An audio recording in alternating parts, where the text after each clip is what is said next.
राधे राधे, जय श्री कृष्णा। कैसे हैं आप लोग? आशा करती हूँ कि भगवान विष्णु की कृपा आप सभी पर बनी रहे। और चलिए आज ही के साथ जानते हैं कि मोहिनी एकादशी कब है, क्यों मनाया जाता है और ये कब आता है और इसकी क्या कथा है और इसकी क्या पूजा विधि है। तो इन सब पे हम चर्चा करेंगे। तो चलिए शुरू करते हैं। बैसाख माह में शुक्ल पक्ष की एकादशी को मोहिनी एकादशी कहा जाता है। वैसे तो साल में 12 एकादशी आती है, कृष्ण पक्ष की और शुक्ल पक्ष की।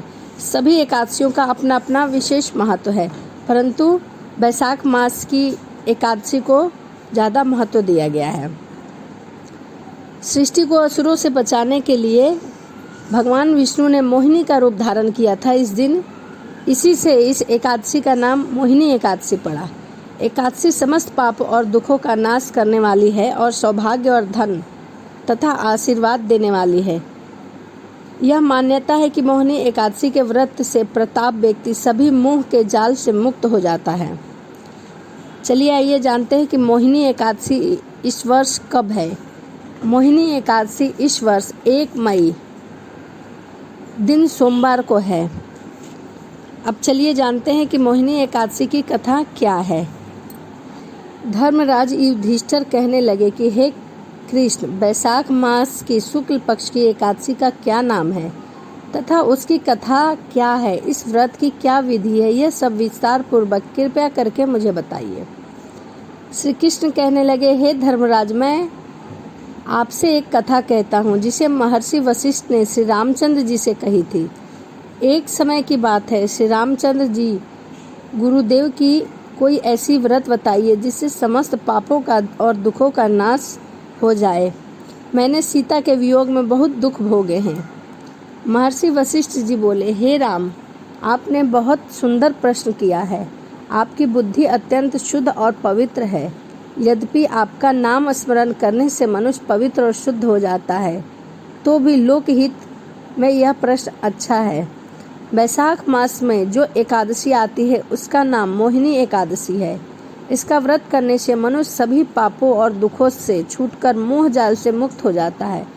मैं इसकी कथा तुम्हें सुनाता हूँ, ध्यान पूर्वक सुनो। सरस्वती नदी के तट पर भद्रावती नाम की एक नगरी में ध्रुतिमान नामक चंद्रवंशी राजा राज्य किया करता था।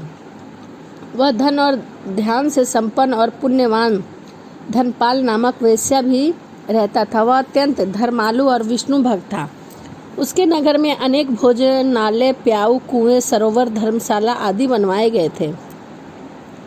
सड़कों पर आम, जामुन, नीम आदि के अनेक वृक्ष भी लगवाए गए थे। उसके 5 पुत्र थे, सुमना, सुबुद्धि, मेधावी, सुकृति और धृत बुद्धि।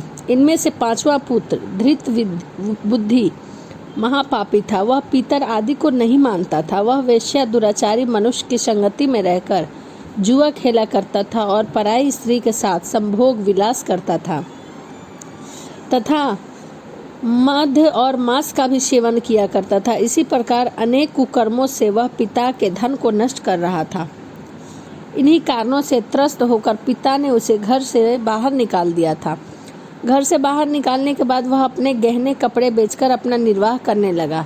जब सब कुछ नष्ट हो गया तो वेश्या और दुराचारी साथियों के साथ छोड़ दिया और वह भूख प्यास से अति दुखी रहने लगा। उसे कोई सहारा ना दिया तो उसने चोरी करना भी सीख लिया।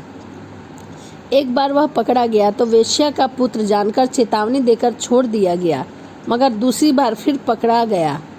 राजा ने इस बार उसे कारागार में डाल दिया। कारागार में उसे अत्यंत दुख दिए गए। बाद में राजा ने उसे नगरी से निकाल देने की कहा।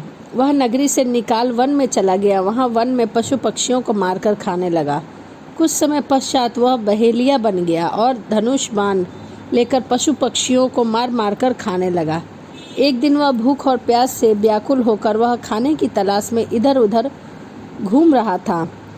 जब भी कौंडिन्य ऋषि ने के आश्रम में पहुंच गया। उस समय बैसाख मास था और ऋषि गंगा स्नान करके आ रहे थे। उनके भीगे वस्त्र के छींटे उस पर पड़ने से उसे कुछ सुबुद्धि प्राप्त हुई। वह कौंडिन्य मुनि के हाथ जोड़कर कहने लगा कि हे मुनि, मैंने जीवन में बहुत से पाप किए हैं। अब इन पापों से छूटने का कोई साधारण उपाय बताइए।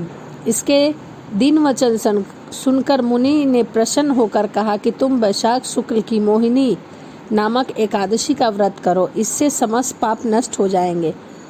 मुनि के वचन सुनकर वह अत्यंत प्रसन्न हुआ और उसके द्वारा बताई गई विधि अनुसार उसने व्रत किया।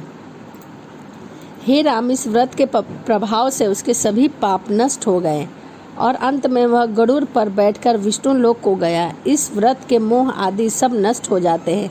संसार में इस व्रत से श्रेष्ठ कोई व्रत नहीं है। इसके महात्म को पढ़ने अथवा सुनने और सुनाने से गौदान की प्राप्ति होती है।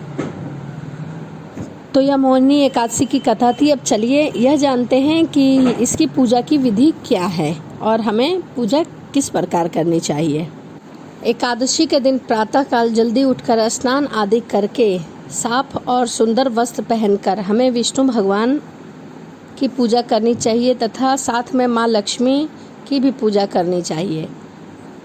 भगवान विष्णु को पीले वस्त्र समर्पित करें, पीला पुष्प, पीला अक्षत, पीला चंदन समर्पित करें, क्योंकि पीली वस्तु भगवान विष्णु को अति प्रिय है। और कोशिश करें कि भोग भी पीली चीज़ का ही लगाएं, जैसे केला, संतरा और भी बहुत सी ऐसी चीज़ें हैं जो पीले कलर की है, जैसे मिठाई में लड्डू। तो उसके बाद धूप दीप से भगवान की आरती करें, घी का दीपक जलाएं तथा कपूर से भगवान की आरती करें, विष्णु चालीसा पढ़ें और भगवान के नाम का स्मरण करें। उस दिन ज़्यादा से ज़्यादा भजन और कीर्तन करें और पूजा करते समय यह संकल्प ले कि हे प्रभु, आज मैंने एकादशी का व्रत करने का संकल्प लिया है। आप अपनी कृपा दृष्टि मुझ पर बनाए रखें और व्रत पूरा करने में मुझे सहयोग करें।